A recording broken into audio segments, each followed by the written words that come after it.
From church team to football giants. 2008 was not the year Man City was founded like most of you think. No, Man City was founded years before Arsenal, Chelsea, Real Madrid, Liverpool, and Barcelona. What if we told you they even won a trophy before their neighbors? The Red Devils over on the other side. Sounds crazy, right? GOF, did you know this?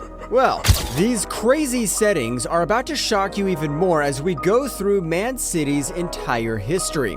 Did you know that Manchester City started as a church team to fight alcoholism and gangs?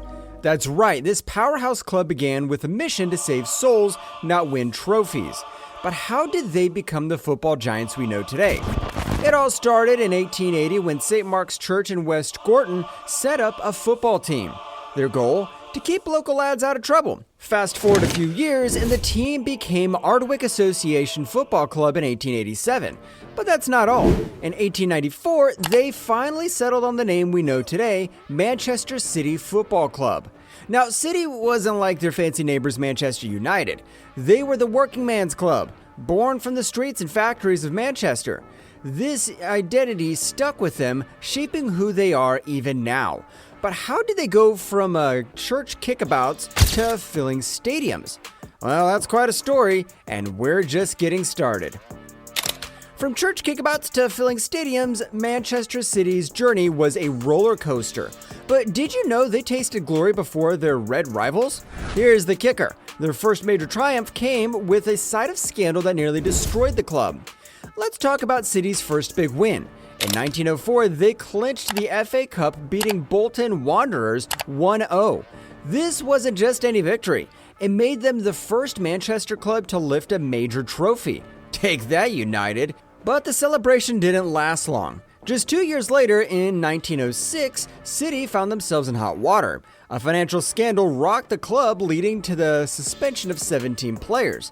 Among them was team captain Billy Meredith, who later jumped ship to Manchester United. You see, Meredith was accused of bribing an Aston Villa player to lose a match. Talk about a fall from grace. But that's not all. In 1902, disaster struck again. A fire at Hyde Road destroyed the main stand, forcing City to find a new home. They moved to Main Road in 1923, where they'd stay for the next 80 years. It was the end of an era, but the start of something new. Now we're on to the 1930s, and things were looking up for City. They snagged another FA Cup in 1934, beating Portsmouth, but the real showstopper? On March 3, 1934, they set a record attendance of 84,569 fans at Main Road for an FA Cup match against Stoke City. Imagine the noise, the excitement, and the sheer passion of that crowd. You'd think with all this success, City was on a straight path to the top, right? Well, hold on to your hats because here's where it gets weird. In 1937, they won the league title. Fans were over the moon. Celebrations were in full swing. But then came the sucker punch. The very next season, in a twist that would make even the most dramatic Game of Thrones writer blush, City got relegated. And here's the kicker. They scored more goals than any other team in the division. How's that for irony? Champions one day, relegated the next. Just like that last episode, right? All while being the highest scoring team. It's like winning a race but being disqualified for running too fast.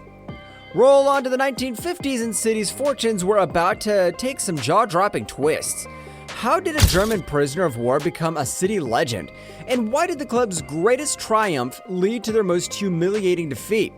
Let's talk about Bert Taubmann, the German goalkeeper who captured the hearts of City fans.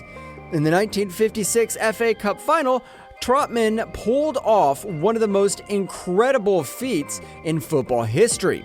He played on despite suffering a broken neck during the match. You heard that right, a broken neck.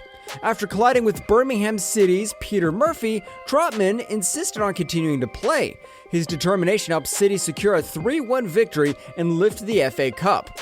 Talk about playing through the pain. But Trotman's heroics were just the beginning of City's roller coaster ride. The club had already reached back-to-back FA Cups finals in 1955 and 1956 thanks to a revolutionary tactic called the Revy Plan. Named after player Don Revy, this system emphasized fluid attacking play that drew defenders out of position. It was like chess on the football pitch, and City were their grandmasters. Now we're on to the 1960s, and things were looking up for City. They clinched the second division title in 1966, finally returning to the top flight. But that's not all. They followed it up with even greater success. In 1968, City won the first division title, piping their local rivals Manchester United to the post. Fans were over the moon. Celebrations were in full swing. The future looked bright, right?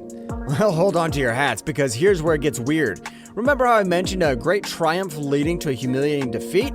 This is it. In 1938, just 1 year after winning the league, City got relegated. But here's the kicker. They scored more goals than any other team in the division. It's like winning a race but being disqualified for running too fast. You'd think City had seen it all by now, but in the 1980s had other plans. This decade was a whirlwind of managerial changes and disappointments. City went through 7 managers, none of whom could bring home any silverware. Fans were getting restless, and it showed. In January 1985, a record low of just 8,015 fans turned up to watch City play Swindon Town. The glory days of the old Revy Plan seemed like ancient history. But if City fans thought the 80s were tough, the 90s were hold my beer. In 1992, City were co-founders of the brand new Premier League. Exciting times, right? Well, not for long. They faced relegation shortly after, bouncing between divisions like a yo-yo. The real gut punch came in 1998 when City were relegated to the third tier of English football. They became only the second European trophy winners to fall so far. It was a far cry from the days of Bert Trotman's heroics. Just when all seemed lost, a ray of hope appeared. Under new chairman David Bernstein, City introduced some much-needed fiscal discipline and revamped the team. The result? Back-to-back promotions, baby! City clawed their way back to the Premier League in 2002, breaking club records for points and goals scored along the way. And they marked their return in style. In November 2002, City beat Manchester United 3-1, ending a 13-year winless streak against their bitter rivals. It was a sign of things to come, a hint that the blue half of Manchester wasn't going to stay in United's shadow forever. Let's set the scene. Before 2008, City was a far cry from the powerhouse we know today. They were the underdogs, the working-class heroes, always in the shadow of the more successful neighbors. But all that was about to change in a way no one could have predicted. Enter Sheikh Mansour and the Abu Dhabi United Group. In August 2008, they completed a takeover of Manchester City worth a reported £200 million. This wasn't just a change in your ownership, it was a seismic shift that would redefine the club's future. The impact was immediate and jaw-dropping. On the last day of the summer transfer window, City broke the British transfer record by signing Robinho from Real Madrid for £32.5 million. Fans couldn't believe their eyes. Was this really happening to their city? But the spending spree was just the beginning. The new owners had big plans, and they weren't afraid to open their wallets to make them happen. World-class players, state-of-the-art facilities, a revamped academy, you name it, City got it. The results started to show on the pitch, too. In 2011, under Roberto Mancini, City won their first major trophy since 1976. They beat Stoke City 1-0 in the FA Cup final, ending a 35-year trophy drought. The blue half of Manchester erupted in celebration. This was what they'd been looking for. But if you think that was exciting, just wait till you hear about 2012. City won the Premier League title in the most dramatic fashion imaginable. Picture this. It's the final day of the season. City needs a win to secure the title. They're trailing 2-1 to QPR in stoppage time. Then in the 92nd minute, Edin Dzeko equalizes. The clock ticks on, and then with virtually the last kick of the game, Sergio Aguero scores. The stadium goes wild. City are champions for the first time in 44 years. This wasn't just any title win. It was decided on goal difference, making City the first team in Premier League history to win the title this way. Talk about cutting it fine. Now, all this success and spending didn't come without its challenges. The transformation under Sheikh Mansour changed the identity of the club and its fan base. City went from being the scrappy underdogs to a global brand with a worldwide following. Some longtime fans felt conflicted. Was this still their city? The influx of wealth led to a massive increase in the club's global fan base. Suddenly, City shirts were popping up in countries where people might not have even heard of Manchester before. It was a new era, and not everyone was comfortable with the change. Critics weren't shy about voicing their opinions either. Rival fans accused City of buying trophies. Questions were raised about the impact of financial power in football. Was this fair? Was it ruining their game? The club even faced scrutiny over financial fair play regulations. In 2020, UEFA initially banned them from European competition. Though this ban was later overturned by the Court of Arbitration for Sport, it was a tense time for City fans, wondering if their Champions League dreams would be crushed. The Guardiola era and European glory. The ban might have been overturned, but City's European ambitions remained unfulfilled. That is, until the Spanish genius arrived to rewrite the club's destiny. How did Pep transform Manchester City from wealthy underachievers to the kings of European football? Let's talk about the man who changed everything.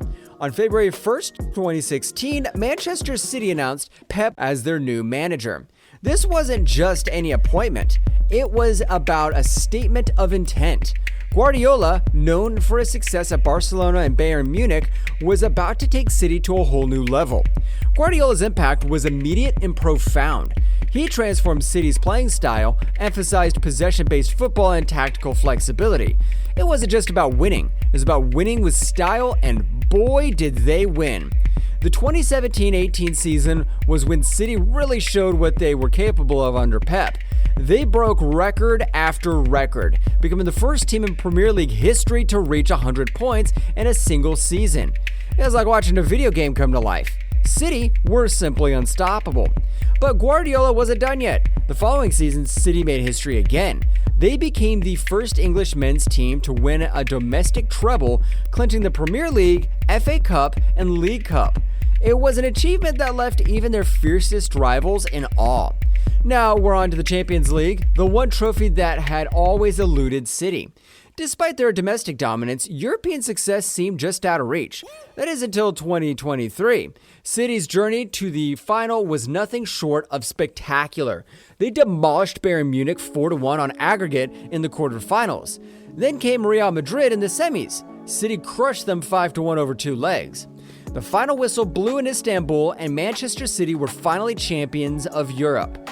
It was the accumulation of years of investment, planning, and Guardiola's tactical genius. City fans around the world erupted in joy. Their team had reached the pinnacle of club football. But let's not pretend it was all smooth sailing. City faced some serious challenges during this period. The club was hit with allegations of breaching financial fair play (FFP) regulations. In 2023, the Premier League announced it was investigating City for 115 alleged breaches of FFP rules up to the 2017-18 season. It cast a shadow over their on-field success and sparked controversy among rival fans. You see, City's financial power allowed them to attract top talents like Erling Haaland and Jack Grealish. This spending spree didn't sit well with everyone. Critics accused City of buying their success, questioning whether their achievements were truly earned. Despite these controversies, there's no denying Guardiola's impact on Manchester City. Under his leadership, City won 6 out of 7 Premier League titles from 2017-18 to 2023-24. It's a level of dominance rarely seen in English football. The People's Club. Let's talk about the heart of Manchester City, its fans. You see, City's fan base has grown exponentially, now boasting over 2 million supporters worldwide. But it's not just about the numbers. These fans have a unique identity that sets them apart from the rest. Remember those inflatable bananas you've seen at City matches? Well, that's a tradition that started back in the late 1980s. It all kicked off during a match against West Bromwich Albion. The crowd started chanting "Emere Banana," calling for a substitute. Before you knew it, the stands were filled with inflatable waving supporters. It's like the fans decided to bring their own party to every match. The rivalry with Manchester United is as fierce as they come. City fans love to remind their red neighbors of the time they sent United packing to this second division. It was 1974 and City's 1-0 victory relegated United. Talk about bragging rights. You might think that with all the success and money flowing into the club, City would lose touch with its roots. But here's the kicker. They managed to keep their working class spirit alive. In fact, research shows that higher proportion of City's season ticket holders come from Manchester postcode areas compared to United. It's like the club saying, we might be global, but we're still your local team. It's really impressive how City has managed to grow its global fan base while keeping its local identity. These days, you're just as likely to see a City shirt in Bangkok as in Burnage, but the club hasn't forgotten where it came from. So what makes Manchester City fans unique? It's their ability to embrace change while holding on to tradition. They've seen their club go from underdogs to top dogs, but they've never lost that fighting spirit. Whether it's waving inflatable bananas, belting out Blue Moon, or standing by their team through relegations and triumphs, City fans have created a culture all their own. From humble beginnings as a church team to a global football powerhouse, Manchester City's journey has been nothing short of remarkable. Despite the influx of wealth and success, City has managed to keep its working class identity alive. The club's transformation under Sheikh Mansour and Pep Guardiola has been staggering, with City becoming the first English men's club to win 4 consecutive league titles. But this success hasn't come without scrutiny. City's financial might have led to accusations of undermining the sport's competitive balance. As they continue to dominate the football landscape, questions arise about the future. Will City's financial power continue to shape their success, or will new challenges redefine their identity? Only time will tell how Manchester City's story will unfold, but one thing's for sure, they've already left an indelible mark on football history. Hey GOF, what do you think will happen to City if Pep does leave, eh? Like and subscribe.